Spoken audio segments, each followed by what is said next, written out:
there. This is Straight Talk, no sugar added. I am your host, Nina Perez, and we are here to discuss life topics to challenge and transform your thinking. Let's do this. So today I am so super excited because I have a woman here that I have been following and I am an admirer of her. And her name is V.Lakshmi.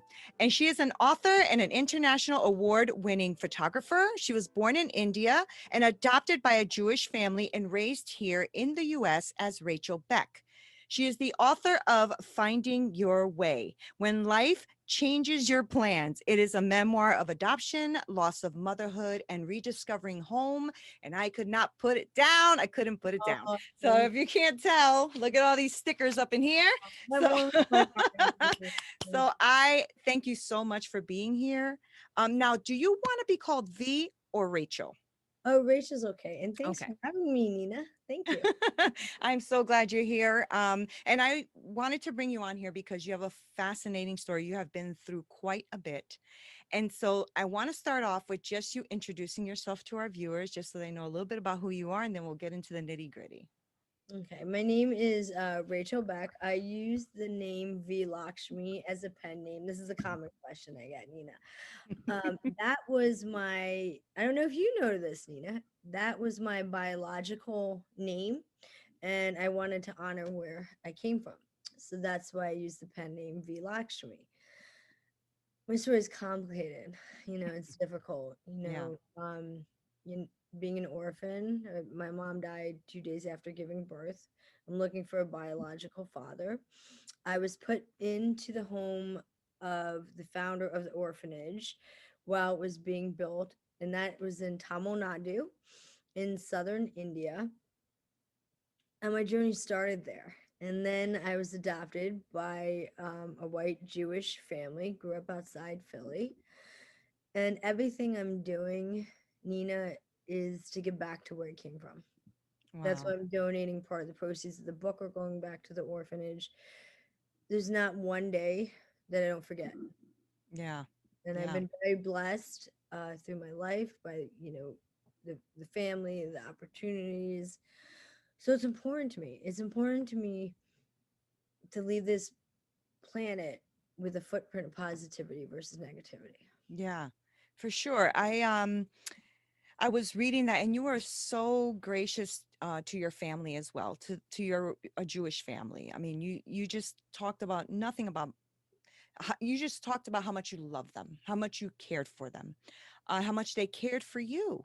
Right? I mean, that is a beautiful thing. And I was reading, and of course, sticky notes all over the place. But I love something you said, if I can just read it. Please. You said towards the beginning, if you have never been a minority, try putting yourself in one's shoes once. You might learn a lot and will almost certainly cultivate new depths of compassion for people, fitting in something every human being wants, feeling loved and not judged. And I was like, wow, that's so powerful, because I don't think that we do that enough. I think we need to do that more. And especially in this climate that we're in, where everything seems so divided and so polarized, it is really helpful to remind someone to step into someone else's shoes. And you being adopted by a white Jewish family, I mean, you don't look white or Jewish, right? so Right. so that must have been like a real, standout, and I love the way you said in your family didn't feel anything. It didn't make a difference to you, right? I think it was when you started going to school that you started to realize that there was differences, right? How Yeah, did you deal with that? I think my mom said it was like 3 or 4. I finally asked, like, came home from preschool or something and said, "Why are you white and I'm brown?" Very Right. simple question for a 3 or 4 year old. Right. I still deal with it, and I've been giving talks Mm. on diversity awareness for 15 years, and I'll continue to speak about it. I've had 5 racist events since March. This one of the scariest last Sunday. Oh, wow. Yeah, so I can't be silent anymore about it, Nina. I need people to, when I talk about walking into shoes, it's just being empathetic. Yeah. It's just Wow. saying, hey, you're, I walk out into the world, I put this like protective magic bubble around me, right? And I hope for the best.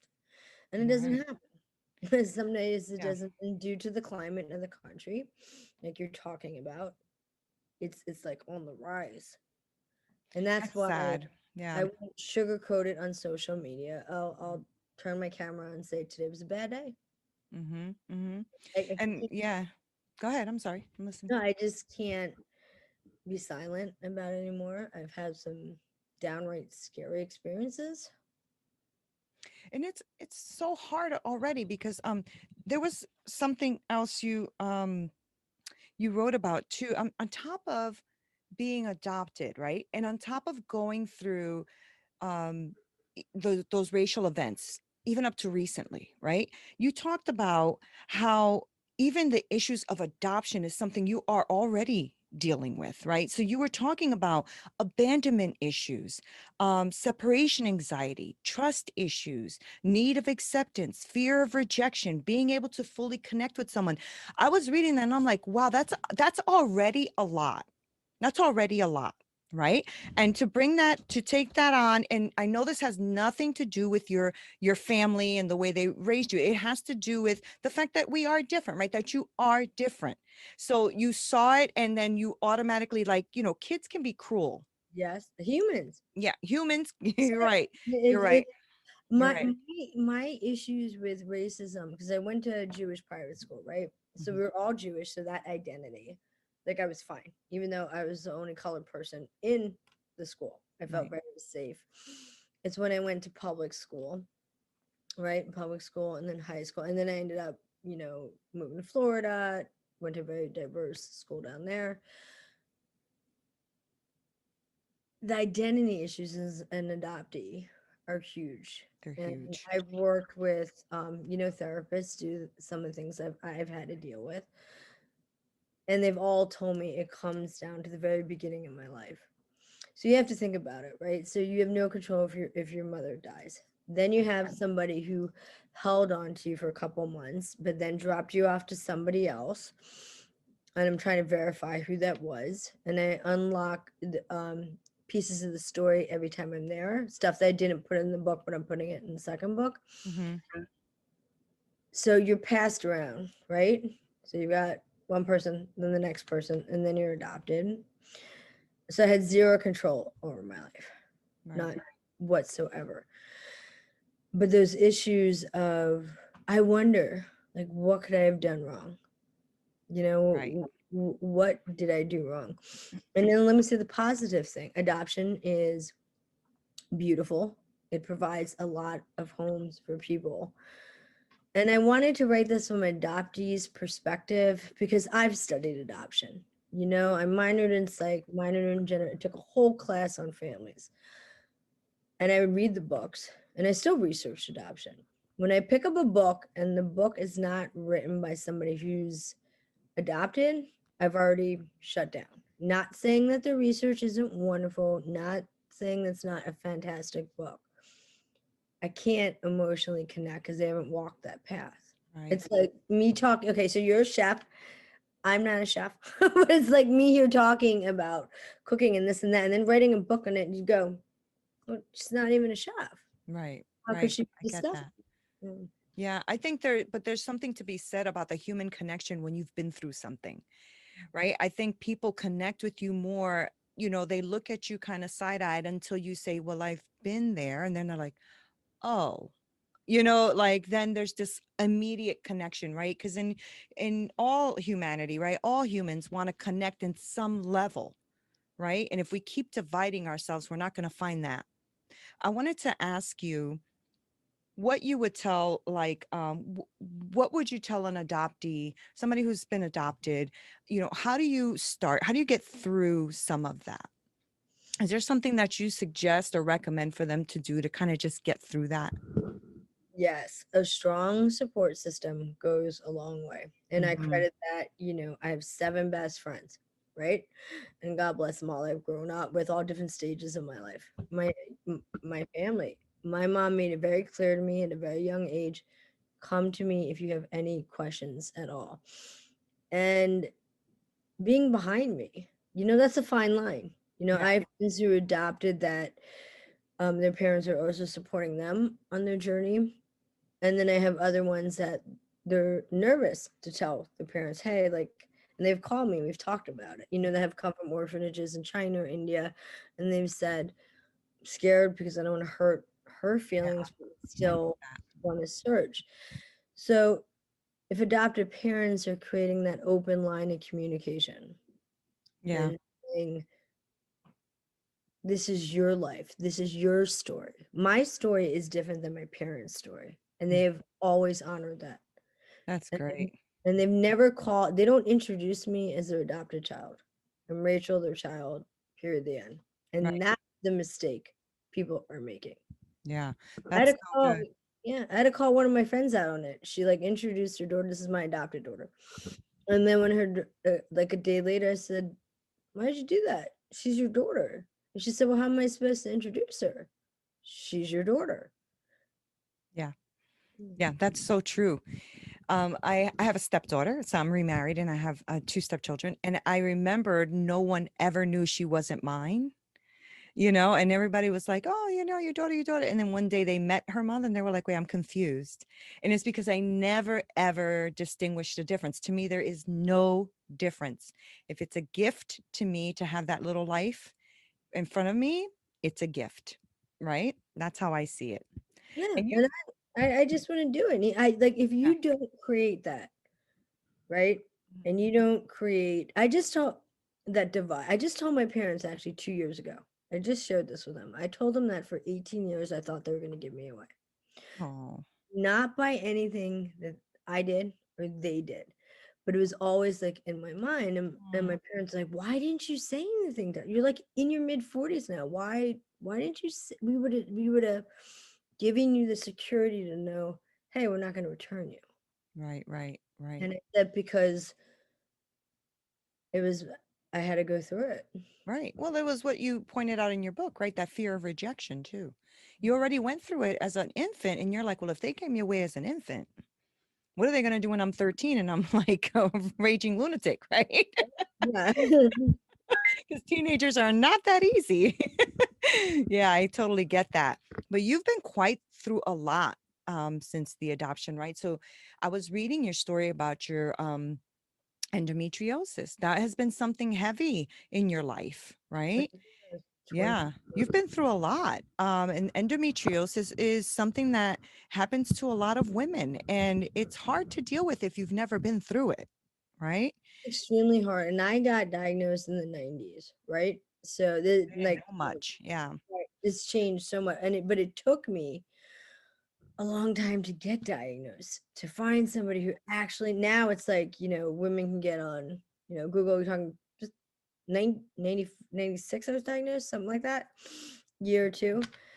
But to understand, so now I'm using my voice for that too, to That's say awesome. this is what we have. I can't, I had so many surgeries for it to go through it. And then 3 years ago, it came back again. And I'm just saying, it's my medical disclosure. Everybody's journey with endometriosis is different. I'm just Yeah. sharing mine. Um, and I decided, made the decision to have a hysterectomy. Right. And that's a tough decision.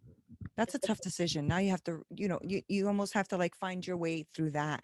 But you've already been through so much because your endometriosis was a big factor in your life. And I know that you ended up finding the love of your life, Yes. right? I was reading the story. I'm like, oh, that's so sweet. He sounds amazing, by the way. Yeah. And we've been through, everything together. Hmm. And infertility affect, I try to tell people it affects men and women. Yes. And Thank you for saying that. Thank you for saying that. it affects both genders. Hmm. And everything, and I will tell you that you won't believe what happened after I wrote the book. You won't believe it, What's Like, that? I will share with you another time. But you won't Okay. believe Because the book is heavy. Like, but I you, do want the audience to know what happened because I know that a lot of women deal with what you had to go through. And what I'm referring to is the miscarriage, right? because you had to go through the endometriosis, and then through all of the infertility process that you went through, you did end up becoming pregnant on your own with your Yes. husband, right? And that, as I'm reading the book, my heart is pounding because I don't know what's going to happen. Can you just take us through that journey a little bit, please? Because I'd like people to hear this. Yeah, I was, got married. It was like immediate, like, let's have a family. Right. It had not, it had been a dream of mine Right. forever, like be a mom. Like that's like what I wanted to do. And like most people, you start and then you start to think it's not happening, it's not happening. It's that, you take a pregnancy test, it fails, take a pregnancy test, that up and down of Mhm. emotion. I can't explain to people unless you've been through it. So did all the treatment, didn't work, did, the medical treatment didn't work. And then miraculously, we did get pregnant. And it was huge. Like for me as an adoptee, I have a therapist in the family, and he said for me it was huge because of that biological connection for the Right. first time in my life. Mhm. And then 11 weeks into it, lost it. Right. And it was hard because I didn't, and I just, you're never prepared for a miscarriage. And that's something I'm using my voice too. On Yeah. Mother's Day, I put a post out saying to the miscarriage and infertility community, I know how hard this Mother's Day and Father's Day are very difficult for the infertility community. So I do that to honor them and say, you know what? You're not alone. Right. It is painful. I shared a ceremony I did that my therapist had taught me about. And because I need some kind of closure. Yes. And there are people who are working on this in the religious areas. They're starting to understand that there's a need to take people who have miscarried through the grieving process. Good. Yeah, so there are Good. people working on this. There's research being done. I was sent, like, literally, like, left the hospital and was just sent home. And Yeah, there wasn't very much sensitivity to you at all, actually, except for that nurse that I was reading oh, about. Yeah. bless her. But the way the doctors treat it, or even like some people who don't know what to say treat it. Like I had a cousin who had a miscarriage as well, and it was very hard for her. I think she was like 4 months. And then the baby had to stay in for a few days more before they, and I was just like, I can't even imagine. And nobody's ever brought it up again. Like it's like, and I'm like, That no, no, no, you got it, and that's what people do, right? So I had yeah, one friend, she didn't talk to me, right? And yeah, and she didn't know what to say, Nina. And that, I mean, because now we're like really close again, but at that yeah, point, she's like, I was so horrified when I got the call right. that I didn't know what to say. So I Mhm, give people tips. And I would say every 6 months I talk about miscarriage, and I drop tips about like the tree, about mhm, planting the tree in the back, mhm, doing Christmas angels for people's trees. mhm. The worst thing you can do is not say something. Right. That's even, it's like more, it's like you're not even acknowledging what happened. Right. And it And some was, people don't know how to acknowledge, but you're right. It's good that you're saying you're speaking to people about that. But I also love that you said the couple goes through it, because a lot of people forget that the husband goes through it too, or the partner. They go through it too. And you said something so powerful, like, I mean, I even wrote wow next to it because I just couldn't. You put here just a little snippet, page 17. It says Jewish people have a certain way to handle death, and it is through the very precise, um, and it creates a mourning period, the Shiva. And then you say, there is no Shiva, no ceremony, no funeral. When exactly is the mourning period for losing a baby? Oh, how on earth do you mourn? That was like, oh my goodness. and Oh, I've right. talked to rabbis about this. I had a rabbi in the show recently, and we talked about this. I said, and he ironically had been through miscarriage. The rabbi had been through miscarriages, and he was like, Rachala, we're gonna do this together. We're gonna work on this, and we know that there's a need for it. We're seeing this, Yeah. and you can't. You luckily, because I had people who understood and had been through it. The other thing, Nina, you can do, it's so simple. Some people don't want to go to the house, right? So they'll ask, whenever I talk about miscarriage, people are like, Rach, give me tips. You can bring a basket over to them and leave it on the front porch. Things that helped me were really warm socks, a cozy blanket, some tea. Mm-hmm. A lot of like sitting on the couch. I was very, very tired from everything. A teddy bear, Mm-hmm. something that is Comfort. comfort. Yeah. Send a pizza over because maybe the couple doesn't want to cook that night. Maybe they don't have it in them. Yeah. Yeah. Those are things that you can, because one of my friends, she said, well, what can I do? She called me, her friend had having her. I said, drop a basket on her front porch. Mm-hmm. Just do that and walk away. Bring Yeah. it to her. I said, if she doesn't want to see people now, and that's her choice, Yeah. just do this. That's so And powerful. That's powerful. And that's then, powerful that you're giving them tools because friends want to be friends. Sometimes they just don't know how to deal with it. So that's such a powerful tool. And I know that that is not even halfway through the heartbreak, right? So you get through finding your way back, with your husband. You get through some healing, and then you decide you want to start a family, so you're going to adopt. And that's where I was reading yesterday when I wrote you, and I was like, oh my goodness, woman. And you talked about this adoption, and I'd like you to just tell us a little bit about that adoption, and what happened with the adoption with dreams. went through the whole process. We do the home study and you're cleared and this and that. You're on that waiting list, waiting for that magical call. We got the magical call. Mhm, Hey, we have a baby. This is a perfect, it's a match. And, within 24 hours, you're up, gone, traveling. mhm. We met her, fell in love with her, and it all fell apart in 24 hours. So, Right. and that's where my PTSD came from. Yeah. Because what the doctor explained to me was it was too many emotions that for a human to experience. And we met her. I got to hold her. At the hospital, fell in love with her, Mhm. and then everything didn't go good. Right. But I believe I can say it now, Nina, years later, she's where she's supposed to be, just like where I'm supposed to be. Mhm. But Yeah, but that's such a hard trauma. Yeah. And I can imagine why you were diagnosed with the PTSD and the anxiety you talked about in the book, which is a very real thing. Very real. I went through that as well. And PTSD and anxiety is not somebody getting over it. You can't thank just get over it. thank you. Yeah. And people just like, oh, just get over it. No, you cannot just get over it. Okay. It takes time, it takes help, it takes healing. And sometimes it you are healed and something can trigger it, Yes. so you're good and then something can trigger. So you were diagnosed with PTSD and anxiety, right? Yeah, and this Yeah. was a whole new thing. I never had any of it before, this traumatic experience. Right.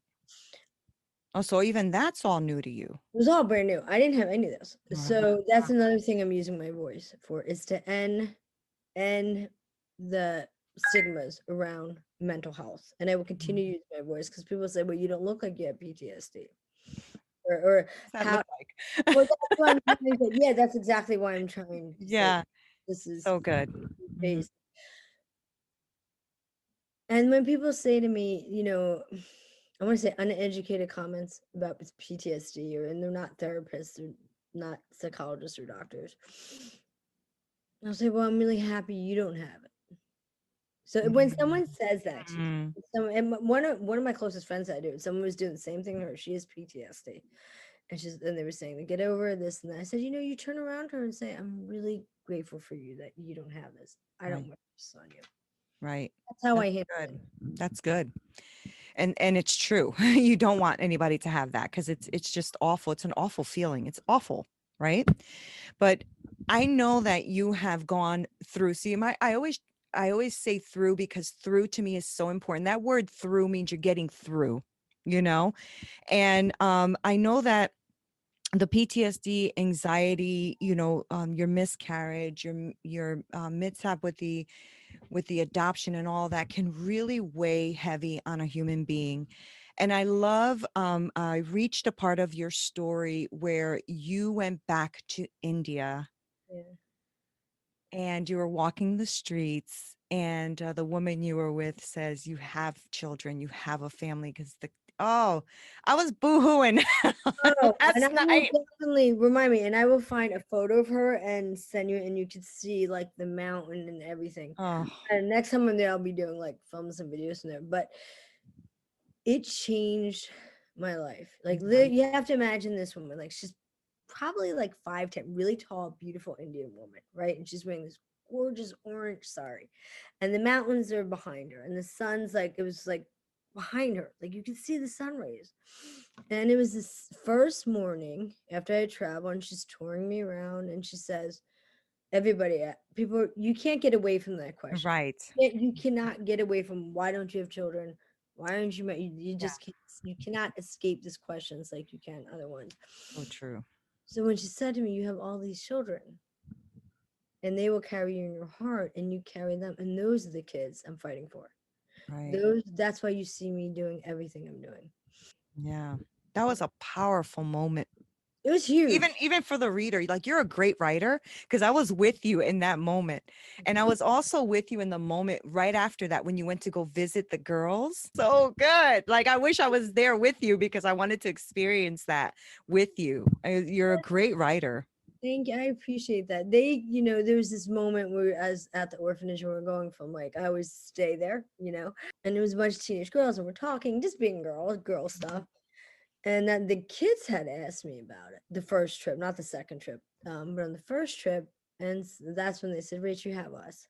We're your sisters." Yeah. It was so beautiful. And you're now making a connection back to where you were, right? So there has to be filling in your heart, right? Because you're seeing, and I think you wrote about that actually. You did First, write about that. They had the same skin and the same nose and the same eyes. And it's like you're finally like there's this link now, right? You're back home. I I don't want you to leave without letting us know how we can support you, like how can we, see where you're going to speak next, or see where your social media channels are, so we can subscribe and be on there with you, how we can pick up your book, because I want people to reach out to you and really connect. okay. All right. You can reach out to me on LinkedIn. You can do it's like hashtag Rachel Beck. But if you just put my name in, you'll be able to find me. The book is on Amazon, and if you're getting the book, know that's going to a good cause. I mean, you're helping to make a difference in this world. And I want to thank you very much for being on Straight Talk, because this means the world to me. Thank Thank you you for so having much. me. Thank you. You have just listened to another great episode on Straight Talk, no sugar added. Don't forget to subscribe so you can get more amazing content. Also, visit our website and YouTube channel. Until next time, with more great episodes coming your way.